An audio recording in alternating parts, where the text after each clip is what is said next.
अस्सलाम वालेकुम जी। प्रोग्राम हकीकत ये है कि साथ आपका मेज़बान मोहम्मद आसिफ खोखर।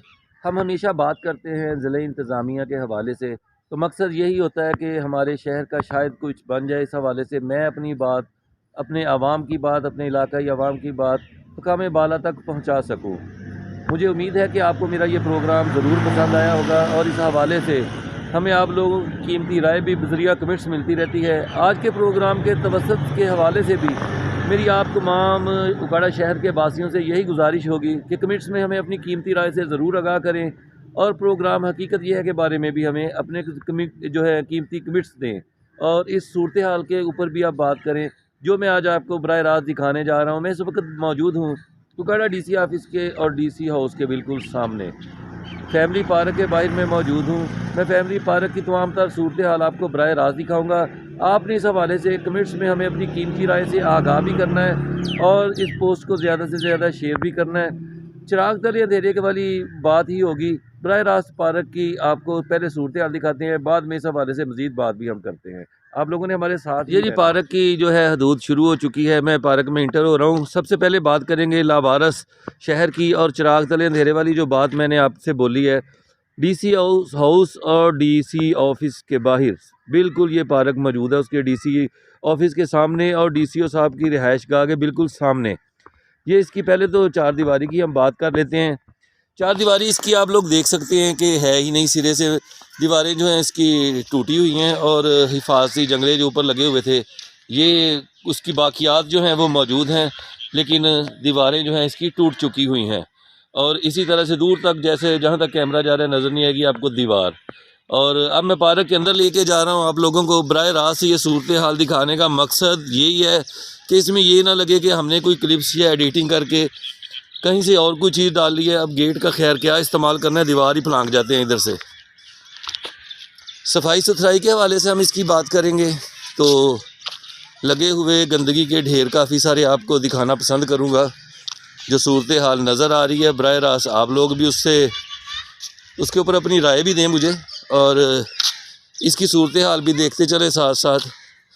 और इस पार्क की ख़ास बात जो है ये ऑफिसर्स की रिहाइश गाहों के बिल्कुल दरमियान बनाया गया हुआ है, डीसीओ साहब हाउस के बिल्कुल सामने, और साथ ही डीपीओ उकाड़ा की रिहाइश भी मौजूद है। तो ये सफाई सुथराई की सूरत हाल आप मुलाहिजा कर लें। साथ साथ पूरे पार्क का एक विज़िट आपको ज़रूर करवाना पसंद करूँगा इसी हवाले से मैं। और ये इसके बने हुए वॉशरूम्स की तरफ मुझे जो सामने नज़र आ रहे हैं उनकी तरफ चलते हैं। गंदगी की सूरत हाल आप साथ साथ मुलाहिजा करते चलें। और इस बड़े हुए पौधे, बढ़ी हुई घास, पड़ी हुई गंदगी ये बता रही है वाज़े तौर पर कि साल हर साल से कोई माली नाम की कोई चीज़, कोई खाकरोब स्वीपर नाम की कोई चीज़ भी यहाँ पर नहीं आई। शुरू हो गए जी वॉशरूम। कैसा लग रहा है आपको तस्वीर में? ये वॉशरूम शुरू हो गए हैं। आगे तो खैर एंट्री बंद है ना, वो मतलब सिलसिला कार ही बंद है कि साल हर साल से कोई आया गया ही नहीं यहाँ पे। कोशिश करता हूँ कि रास्ता मिल जाए और मैं इसके अंदर जा सकूँ। जी बिल्कुल, ये जो नज़र आ रही है ना आपको सफ़ेद सफ़ेद, इसमें ये वो सीट है जिसके ऊपर वॉशरूम यूज़ करने के लिए, टॉयलेट यूज़ करने के लिए लोग बैठते हैं। बाकी तो इसकी सूरत हाल आपने देख ली, ना कोई इसके अंदर टूटियाँ ना लोटा और ना ही इसके अंदर कुछ चीज़ जाने का रास्ता। मैं ही बड़ी मुश्किल से खैर दाखिल हो पाया हूँ। रोशनदान कभी होता होगा शायद, लेकिन अब नहीं है। और इससे जो अगले इसके पार्टीशन करके वॉशरूम बनाए हुए हैं उनके आगे एंट्री नहीं हो सकती, क्योंकि ये सदियों से पड़ी हुई बड़ी हुई घास, गंदगी के अंबार, रास्ता जो है मुकम्मल तौर पर बंद है। मज़ीद तो खैर खड़ा नहीं हुआ जा रहा यहाँ पे, और भी इससे बढ़कर भी चीज़ें हैं वो भी दिखाना आपको पसंद करूँगा। आगे लेके चल रहे हैं आपको इसी हवाले से। पार्क के साथ साथ बने हुए जितने भी लगे हुए गंदगी के अंबार, गंदगी के ढेर, टूटे हुए झूले, और इसकी आप लोगों ने गंदगी के ऊपर भी नज़र रखनी है। मेरी बातें तो हैं ही खैर वो बरहक़ मबनी जो मैं आप लोगों को दिखा रहा हूँ, तो चूँकि इसमें सफाई देने वाली तो कोई बात पीछे बचती नहीं है। नज़र ही आ रहा है ना, साथ साथ जो जो मैं बोल रहा हूँ वो मैं दिखा भी रहा हूँ।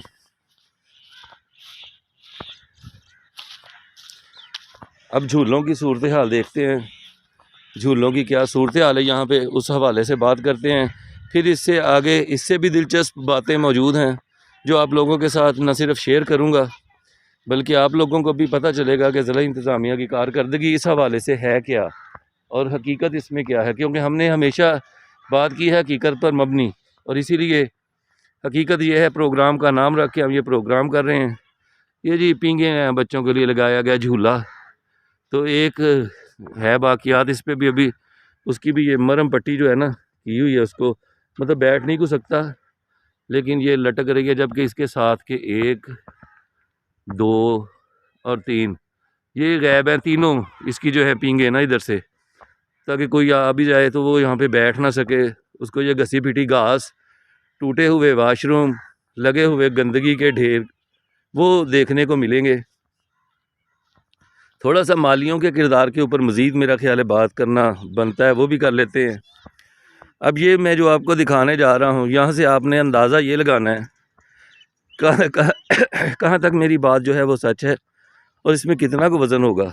ये जनाब डीसी हाउस के सामने बना हुआ पार्क, डीसी ऑफिस के सामने बना हुआ पार्क, उसमें ये पौधों की सूरत हाल आप देखिए कितने कितने बड़े इसमें जो है बन चुके हैं पौधे जो हैं अरसा दराज से, चूँकि कटाई नहीं हुई, गंदगी नहीं उठाई गई, लगे हुए अंबार, तो ये इसकी बाकियात जो है ज़िला इंतज़ामिया की कारकर्दगी को तो बयान कर ही रही हैं, लेकिन एक और ये अजीब सी दास्तान भी साथ बयान कर रही हैं। शायद मैं गलत हूँ तो आप मेरी इस्लाह भी फरमा सकते हैं कि अगर डीसी हाउस डीसी ऑफिस के बिल्कुल सामने सूरत हाल ये है तो ये मुश्किल नहीं अंदाज़ा लगाना कि शहर की सूरत हाल क्या होगी, ज़िला इंतज़ामिया की इसमें दिलचस्पी कहाँ तक होगी।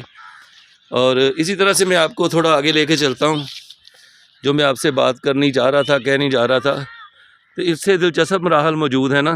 तो ज़ाहिर बात है मैंने आप तमाम लोगों के साथ वो तमाम हकीकत डिस्कस करनी है।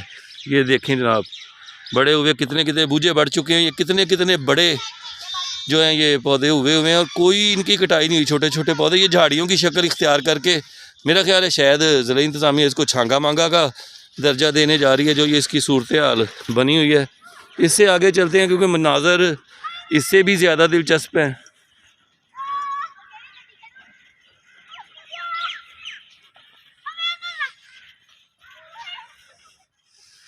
ये मेरा ख्याल है, अब इस बूट के बारे में मैं क्या कहूँ, ये कौन सा बूट होगा जी, थोड़ा इसके ऊपर अंदाज़ा लगाते हैं।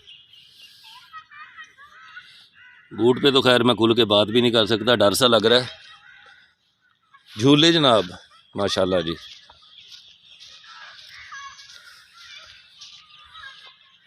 टूटा हुआ इधर से कोई आए ज़ख्म खाए खून निकलवाए और चला जाए। इधर भी शायद कोई झूला होता था पहले, ये एक स्टैंड सा बचा हुआ है उसका जी। हाँ ऊपर से भी है, मकसद ये लग रहा है कि इधर से नीचे तक ये झूला आता था, जो नहीं है इसकी बाकियात मौजूद है। गंदगी के अंबार हमेशा की तरह फिर से जैसे मैंने पहले बात की। और सबसे दिलचस्प बात जो आखिरी में करने जा रहा हूँ, बिल्कुल सामने जनाब आप देख सकते हैं ये जजेस कॉलोनी है, उकाड़ा के जजेस की रहायश गाहें हैं। ये मेरे सामने पार्क इन रहायश गाहों के सामने बना हुआ है। मेरे दाईं साइड पे डीसी हाउस और डीपीओ हाउस है और ये बिल्कुल सामने जो मैं आप लोगों को दिखा रहा हूँ ये जजेस की रहायशें हैं और इसके पीछे जो है डीपीएस स्कूल की बिल्डिंग आ जाती है। तो ये मनाज़र जनाब अगर जजेस कॉलोनी के सामने बने हुए पार्क के मनाज़र ये हैं, डीसी हाउस के सामने डीसी ऑफिस के सामने बने हुए फैमिली पार्क की अगर सूरत हाल ये है तो क्या कहने होंगे बाकी शहर के। मेरा काम था आपको सारी सूरत हाल दिखा देना, जो मैंने आपको बराह रास्त दिखा दी है। अब फैसला आप लोगों ने करना है। मेरा काम था मैंने आप लोगों को दिखाना था कि हकीकत क्या है, तो हकीकत मैंने आप लोगों को दिखा दी है। हकीकत क्या है तो अब फैसला आप लोगों ने करना है। कमेंट्स में हमें अपनी कीमती राय से भी आगाह करना है और इस पोस्ट को भी ज़्यादा से ज़्यादा शेयर करना है। मुझे आपके कमेंट्स इंतहाई पसंद है। आप अगर तनकीद भी करना चाहें तो दलाइल के साथ कीजिए, मैं वो भी सुनने के लिए तैयार हूँगा। और अगर ये पोस्ट बरहक़ाइक़ मबनी है तो कोशिश कीजिए कि अपने शहर के लिए, अपने शहर के वासियों के लिए, अपने बच्चों के लिए इसकी आवाज़ बने और ज़्यादा से ज़्यादा इस पोस्ट को शेयर करें। और मकसद हमेशा की तरह से वही है, प्रोग्राम हकीकत ये है कि साथ हकीकत आपको दिखानी थी, जो मैं दिखा चुका हूँ। तो कोशिश कीजिए इस वीडियो को ज़्यादा से ज़्यादा शेयर करें ताकि हम जिस बात को लेके आए हैं वो बात पूरी हो सके। और मकसद हमेशा की तरह से वही है कि ये मसला जो है शहर के वासियों का हल हो सके। और डीसी साहब अगर ये पोस्ट देखें तो उनको यकीनन ये सोचना होगा, ये सोचना पड़ेगा कि मेरे दफ्तर के बाहर मेरे घर के सामने वाला पार्क ये है, तो यकीनी तौर पर शहर की हालत इससे कहीं ज़्यादा अबतर होगी। दुआओं में हमें मुझे ढेर सारा आप लोगों ने याद रखना है। आपकी दुआओं की भी ज़रूरत है और आपकी राय की भी। अल्लाह हाफिज़।